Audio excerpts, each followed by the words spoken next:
আসসালামু আলাইকুম এভরিওয়ান। মোহাম্মদ শতবলকে সকলকে স্বাগতম। আশা করি আল্লাহর রহমতে সকলেই ভালো আছেন, আমরাও ভালো আছি। আজকের ভিডিওটি আমি এখান থেকেই শুরু করছি। আজকে আমাদের বাসায় রান্না করা হবে ইলিশ মাছ কচু দিয়ে। তার জন্য এখানে কচুটা কেটে নেওয়া হচ্ছে। আমি এখানে কচুটা এভাবে কেটে নিচ্ছি। এই দেখুন, এখানে দুটো কচু কিনা হয়েছিল, সেগুলো এখন এভাবে কেটে নেওয়া হচ্ছে। কচুগুলো বেশ ভালো, কারণ কাটার সময় একটা কসকস শব্দ হচ্ছিল। যে কচুগুলো কসকস শব্দ হয় কাটার সময়, সে কচুগুলো সাধারণত খেতে ভালো হয় এবং গলা চুলকায় না।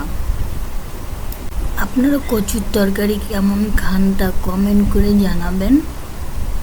আমাদের বাসায় প্রায় মাঝে মধ্যেই খাওয়া হয়, সব সময় খাওয়া হয় না, কারণ আমাদের বাসায় সবারই প্রত্যেকেরই অ্যালার্জির সমস্যা রয়েছে, তাই বেশি একটা কচু জাতীয় তরকারি খাওয়া হয় না।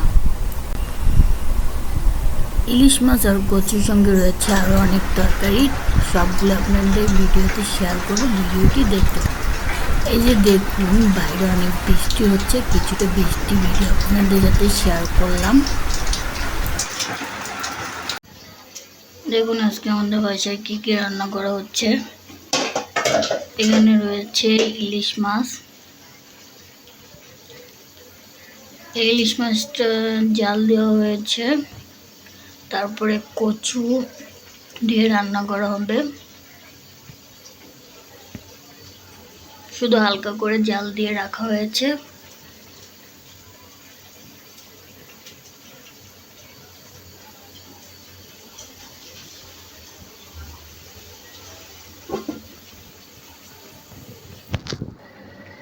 আর এখানে চুলায় রয়েছে ইলিশ মাছের মাথা দিয়ে পুঁই শাক। আজকে ইলিশ মাছের মাথা দিয়ে পুঁই শাক রান্না করা হবে, তার জন্য এখানে চুলায় বসিয়ে দেওয়া হয়েছে।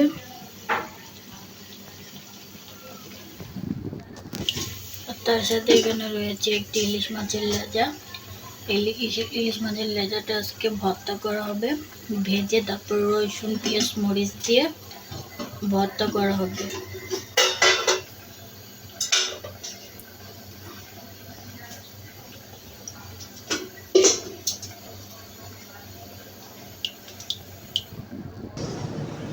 আজকে এগুলো হলো আমাদের বাসার রেসিপি। এই দেখুন আকাশের উপর মেঘ করেছে।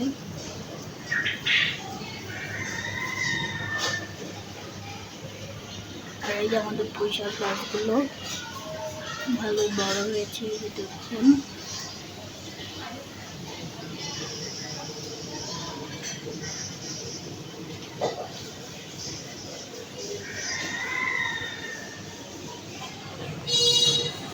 আজকে ভিডিওটি এই পর্যন্তই।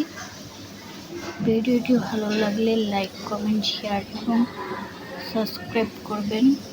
দেখা হবে নতুন কোনো কিছু নিয়ে অন্য একটি ভিডিওতে। সে পর্যন্ত আপনারা সকলে সুস্থ থাকবেন, ভালো থাকবেন। আল্লাহ হাফেজ।